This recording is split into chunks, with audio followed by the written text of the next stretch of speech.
Hello dear friends, I Professor Basuraj Kuruche welcome you all for today's lecture of business communication.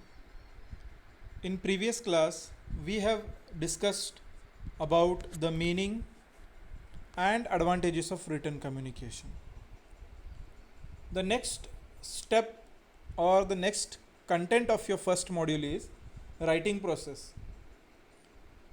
The writing process is very important because directly we cannot start writing anything. So for that there are certain steps to be followed to write.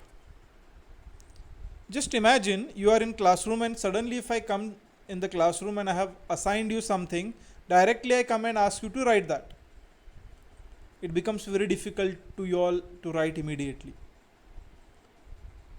because you need to follow the proper writing process, then only you can begin in a proper way. So here the writing process has 5 points. Number 1, planning. Number 2, drafting. Number 3, revising. Number 4, formatting. And 5th is proofreading. These steps need to be completed in the writing process. So we'll see the first step, that is planning. It is the first step in the writing process because with planning the message we can begin to write. So first thing we need to remember while planning, we should know what is the purpose of the message, what we are going to write. Who are the audience to whom we are writing? We should determine the contents of the message, gathering and collecting information related to that content, and organizing of the message what we are writing. So this is involved in planning. So directly we cannot start writing. First thing we need to understand what is the purpose, why I am writing. Second is I need to make it clear to whom I am writing, who are my audience. I am writing to my seniors, I am writing to my colleagues, or I am writing to my subordinates. That I need to make it clear, and based upon the audience I need to start writing. Then the message is very much important. What kind of message I am trying to send by writing this? Through my write up, what message I am going to send, that is also very much essential. And along with that message I need to collect the information related to that message. If I am having sufficient message, then I can write in a proper way. Not only having sufficient information or message for the message is enough, but along with that information, the information what I am having, it need to be arranged in a proper way. So the beginning of the writing process starts with the identification of purpose. This is where the message is meant to give information, to persuade, request, or instruction, or it is an order. What exactly I am trying to do? That is the first step to know the purpose of the message.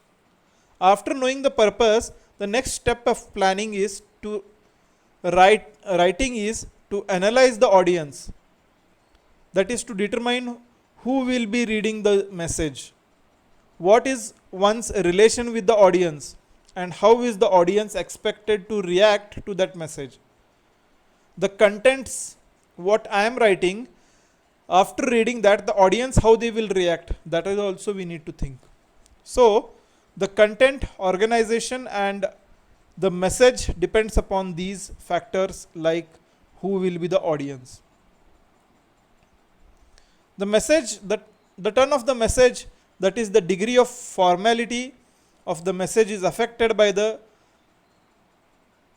status of the reader and the writer.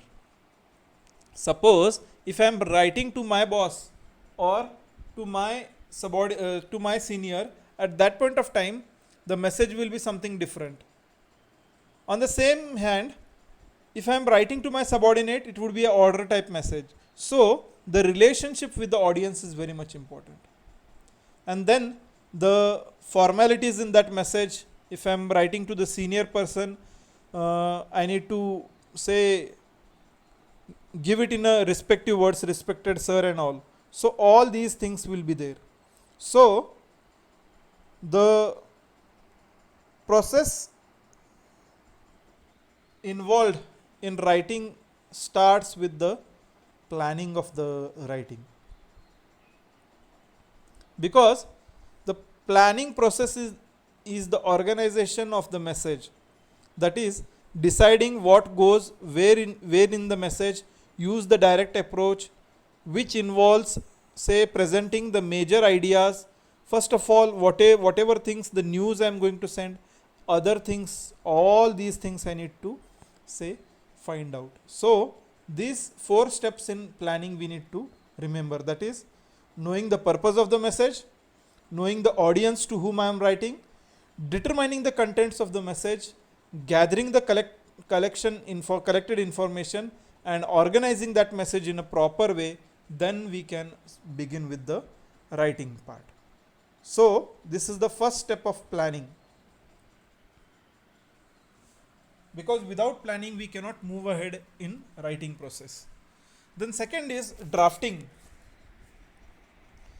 Drafting means writing in practical.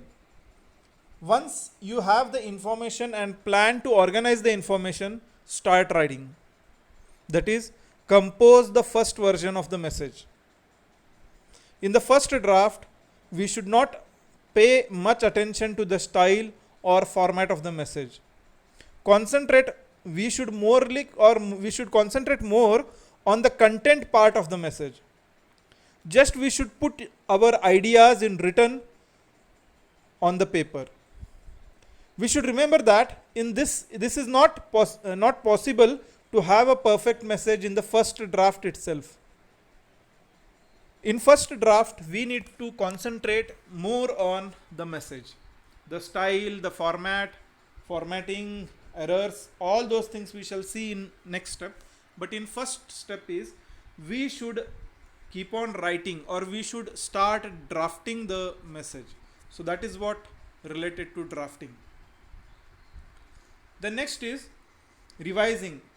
Once the draft is ready, revise the writing. Whatever we have written in drafting, we may need to two or more revisions to get the writing in the shape what we want it. So for that we should do is revise the writing of for content, the style, correctness, everything, the principles in writing, or the points are covered or no, all these things we can do in revision or revising. We should make sure that we have included all the relative information or relevant information in this stage, and if it is not involved, then we need to add in this revision stage. The writing should have an impressive style and should be effective. At the same time, it should be accurate, that it is free from any grammatical or content errors. So in this revision stage, we should see all these things, whether the information given is clear, whether the contents of the message, everything is covered, what spelling errors are there, what grammatical errors are there, what style we require, the arrangement of paragraphs, etc., etc. Everything we need to say do in this third stage of revising. That is, in writing we should revise everything, whatever the things we want, whether everything is covered or no. After that we can move to the next stage, that is formatting. The presentation of the written message is an impressive layout with an appealing or appearance is essential.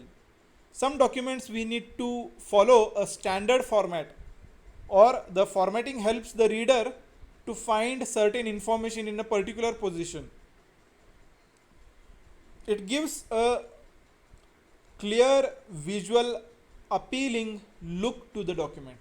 That's why we need to make a proper formatting for the write up.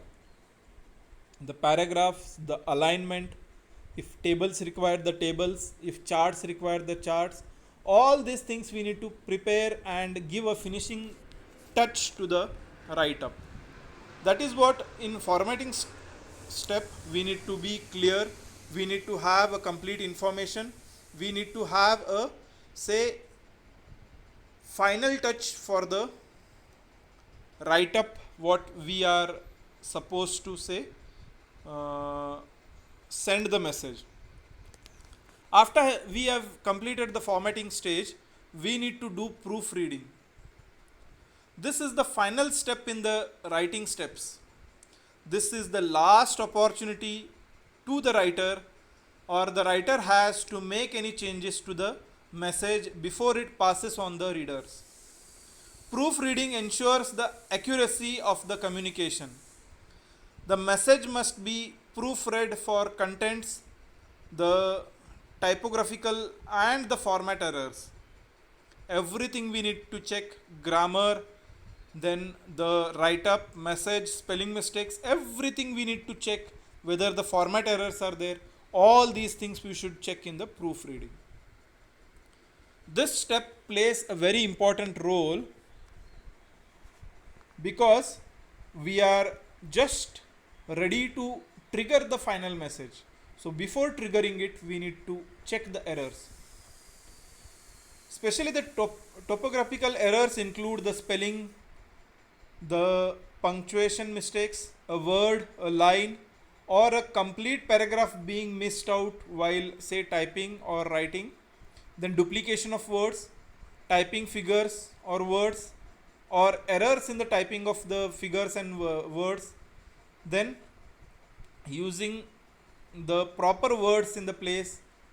All these things we should know. We should spell check, we should check the grammatical errors.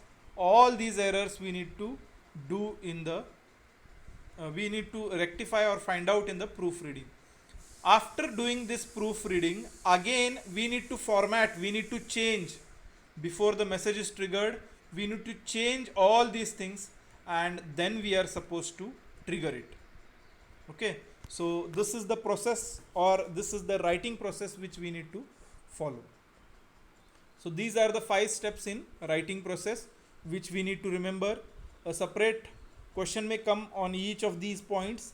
Means, what do you mean by planning in writing process? Explain drafting in writing process, or say explain formatting in writing process. So a complete notes I will be sending to you all. Once the module is completed, I will be sending you all the PDF notes.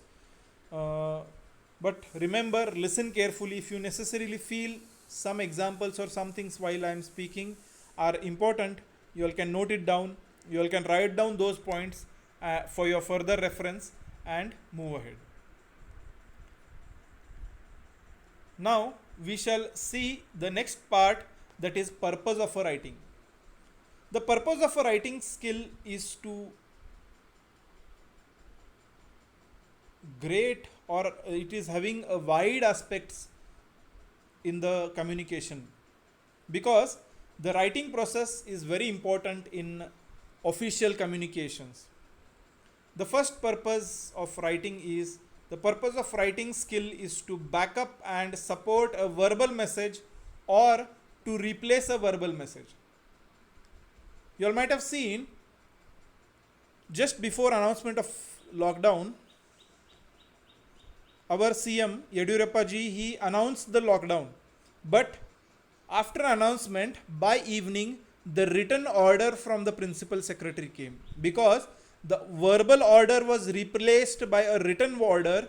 In that written order, all the contents were covered, but in verbal message, all the contents were not covered. So here, the first purpose of a writing is to cover or back up all the verbal messages or to replace them. Then second purpose is, when it is written down, people will remember more and have something to refer to. If it is an oral message, we may not remember for a long time. But if we have a written message, it will be a very strong word, or it will be a strong reference for us. For example, if a teacher is scolding you all in the class, that would be okay for y'all. It's a verbal. But the same thing, a memo or a say warning letter is being given to a specific student, that would be a very dangerous, because it is written. It can be used for further correspondence also. So the when it is a written down, people will remember for more and have something to refer in upcoming days. The next purpose of writing is it also allows people to read in advance of a meeting. Suppose I'm going to have a meeting and I cannot have only oral inputs from my colleagues and all. Whereas if I want to speak in the meeting, written documents along with me are essential to speak, to present, or to communicate there. The next purpose of writing is it allows a say raft of people all to see the same message at the same time. Here, whatever the message is being sent or given, if it is oral, the message will be understood by different people in a different way. But if it is in written, the words, the explanatory remarks, all those things will be clear, and because of which we can try to give the same meaning to everybody what we are expecting to be understood. So this is another purpose of writing.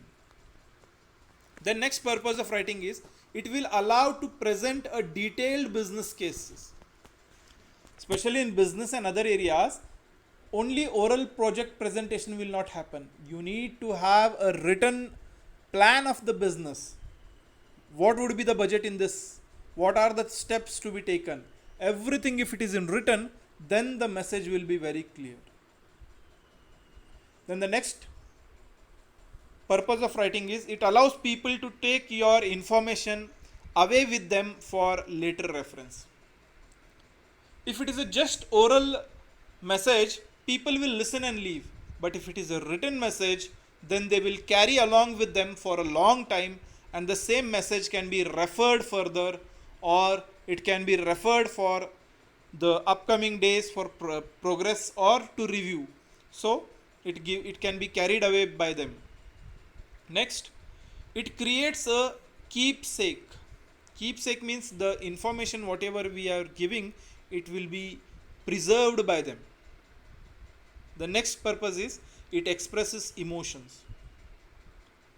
Whatever I am trying to speak, if I am sending in a written way, it will try to express my emotions by a specific and clear words that I am trying to spread. So this is another important say expression of emotion. Then last purpose is it leaves a legacy. The class or the message, it can create a legacy by sending it in a written way. So these are the purposes of writing. Today we have covered the writing process and purpose of writing. Tomorrow we shall see about the audience and other things. We shall stop here. If you have any doubts, questions, you all can contact me at any point of time. Thank you. Good day.